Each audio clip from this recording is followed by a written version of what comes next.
নির্বাচনের আগে আমজনতা উন্নয়ন পার্টিতে বীরভূমে বড় ভাঙন, তৃণমূলে যোগ একাধিক নেতার। নির্বাচনের একদিন আগেই বীরভূমে দলবদলের রাজনীতি এখন মাথাচাড়া হয়ে দাঁড়িয়েছে। সেই মতো মঙ্গলবার সন্ধ্যায় নানুরের পাপুরি গ্রামের তৃণমূলের দলীয় কার্যালয়ে হাসন ও নানুর বিধানসভার তৃণমূল প্রার্থীদের হাত ধরে তৃণমূল কংগ্রেসে যোগ দিলেন নানুরের আমজনতা উন্নয়ন পার্টির প্রার্থী চিরণ দাস এবং দুবরাজপুরের প্রার্থী শুভাশিস দাস। একই সঙ্গে তৃণমূলে যোগ দিলেন এজেইউপির মহিলা নেত্রী রুবিনা বিবি, যিনি দুবরাজপুর ও সিউড়ি বিধানসভায় এজেইউপির পর্যবেক্ষক হিসেবে দায়িত্বে ছিলেন বলে জানা যায়। তৃণমূলে যোগদানের পর চিরণ দাস বলেন, তাকে টাকার প্রলোভন দেখিয়ে প্রার্থী করা হয়েছিল।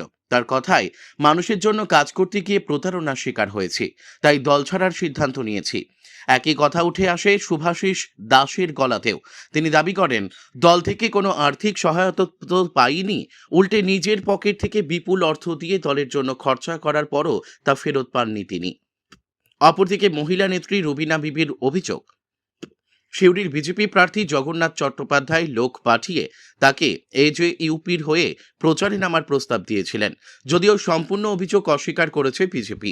তৃণমূল প্রার্থী কাজল শেখের কথাতেও উঠে আসে একই সুর। তিনি বলেন, হুমায়ুন কবির লোকজন না পেয়ে বিভিন্ন জায়গায় মোটা অঙ্কের পয়সার প্রলোভন দেখিয়ে তারা প্রার্থী করেছেন, কিন্তু ভোট প্রচারের শেষ দিনেও একটি টাকা না মেলায় তারা এজেইউপি ছেড়ে মুখ্যমন্ত্রী মমতা বন্দ্যোপাধ্যায়ের উন্নয়ন দেখে তৃণমূলে যোগ দিয়েছেন।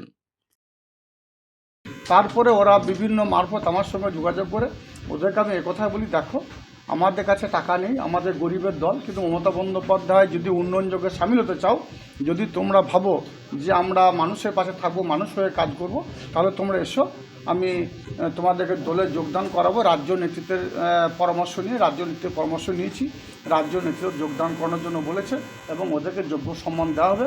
ওরা মানুষের সুখ দুঃখ আপদ বিপদে মানুষ পাশে থাকতে পারবে। আর একটা বড় ব্যাপার হলো, ওনাদের পাশে আরেকজন রয়েছেন যিনি বীরভূম জেলার মহিলা নেত্রী আম জনতা উন্নয়ন পার্টি। ওনার কাছে যে মেসেজগুলো রয়েছে, আপনার মেসেজগুলো নিতে পারেন। আমাকে দেখি যে মেসেজ রয়েছে, হুমায়ুন কবির বীরভূম জেলা আসছে, কিন্তু ওনাকে জানাচ্ছেন কিন্তু বিজেপির নেতা।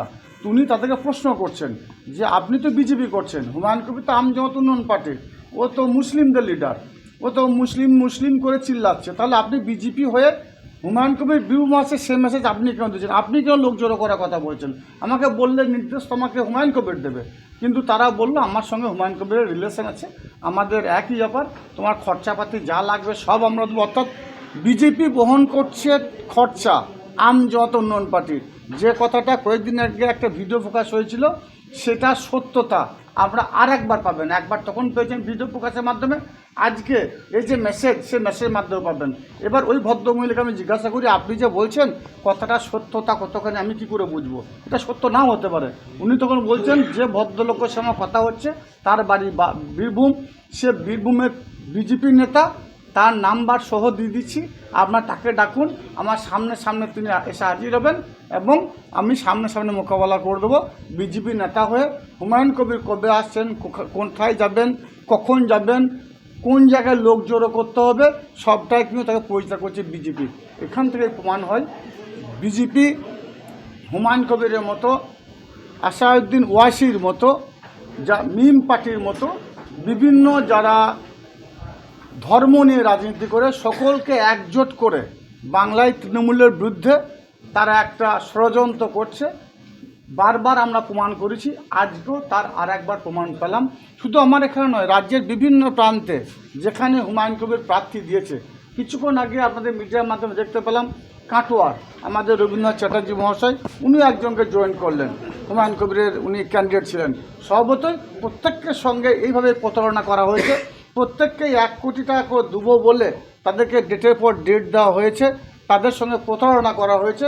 আমি তো বলবো প্রত্যেকটি ক্যান্ডিডেটকে হুমায়ুন কবিরের বিরুদ্ধে মামলা করুক এবং কোর্ট হুমায়ুন কবিরকে ডেকে নিয়ে এসে এর বিরুদ্ধে শাস্তিমূলক ব্যবস্থা গ্রহণ করুক।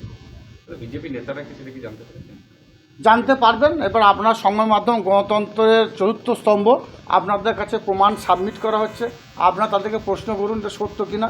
যদি বলে অসত্য, তাহলে ওই ভদ্রমহিলা আমার কাছে আছে, ওনার কাছে ডকুমেন্টসটা নিয়ে তার নাম্বারটা নিয়ে ফোন করুন এবং তাকেও ডাকুন, উনিও থাকবেন, প্রয়োজনে আমিও পাশে থাকবো, তাহলে সত্য কিনা দেখে নেবো। তাহলে দুজন ক্যান্ডিডেট আর একজন জেলা নেত্রী যিনাকে দুটো বিধানসভার দায়িত্ব দেওয়া হয়েছিল, দুর্গাপুর এবং সিউড়ি, এবং একজন নানুরের ক্যান্ডিডেট আর একজন আমাদের দুর্গাপুরের ক্যান্ডিডেট, এবং আগামীকালও 2-4 জন যোগাযোগ করেছে, তারা হুমায়ুনপুরের দলে, তারা কালকের মধ্যে হয়তো যোগদান করতে পারে তৃণমূলের মমতা বন্দ্যোপাধ্যায়ের উন্নয়ন যজ্ঞে সামিল হওয়ার জন্য।